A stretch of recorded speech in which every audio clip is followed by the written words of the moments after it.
Theo Kukovas has lived in Tarpon Springs, Florida for a number of years, but he still holds all his conversations in the language of the Greek islands where he was born.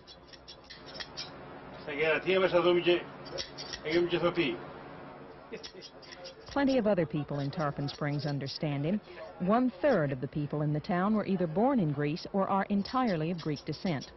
What brought them here, and the industry that built the town, is sponge diving. Greek divers have been pulling sponges from the bottom of the sea since before the time of Homer. Generations of Greeks have cleaned the animals and dried them, using techniques that have changed very little over the centuries.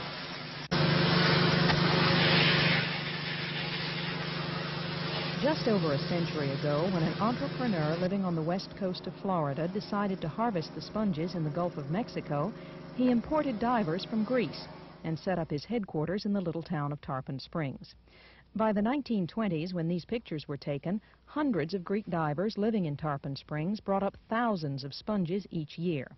Their families set up restaurants and souvenir shops and soon attracted tourists. Between the sponge trade and the tourist trade, Tarpon Springs grew to be a bustling town by the end of World War II.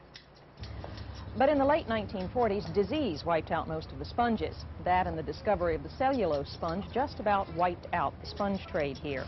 What had been a large fleet of sponge boats dwindled to 2.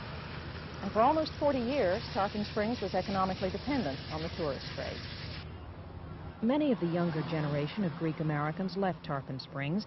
Those who stayed survived by doing something else Greek islanders have been used to, dealing with tourists.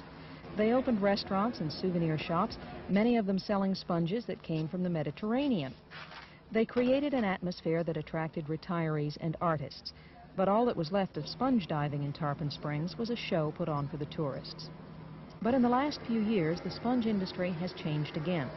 The Mediterranean has become so polluted that there are very few sponges left there, while the sponges in the Gulf of Mexico are once again healthy and plentiful. And now boats coming into harbor laden with sponges are once again a common sight. John Eigner has been diving for about 10 years. He does the demonstration dives for the tourists, and he says there are more boats going out for sponges every day. There's fishing boats being converted to sponge boats, and there's only about 3 that are working now of the original design here. But all the rest are converting, the fishing's going down, and they're getting good prices for sponge right now. George Beliris says all kinds of people are going after sponges, amateur scuba divers, people with pleasure boats, even shrimp boats. Beliris is the 3rd generation of his family to harvest sponges in Tarpon Springs. He's so busy now that he could only talk to me while he was cutting up sponges to be trimmed to market size.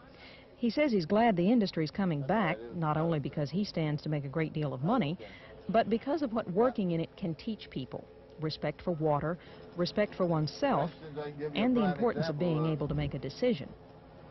My father would never say to me, take this sponge and cut it this way, and that's it. He would say, all right, here's a sponge, what do you think? And he thinks growing up Greek in America gave him a heritage to be proud of. They always were pretty good fighters. They argue a lot. The Greek of America was known as the greasy Greek, or the greasy spoon situation. And it ended up the people that were called that were working for them. They'd end up owning the building. You know, they'd rent a little store and they'd end up owning the building. Tarpon Springs is unlikely to lose its Greek character anytime soon, and in fact it may soon become more Greek. George Beliris says he can't find enough divers who know the business, so he may have to get the next generation of divers from Greece. Susan Clark, WorldNet News. I don't remember.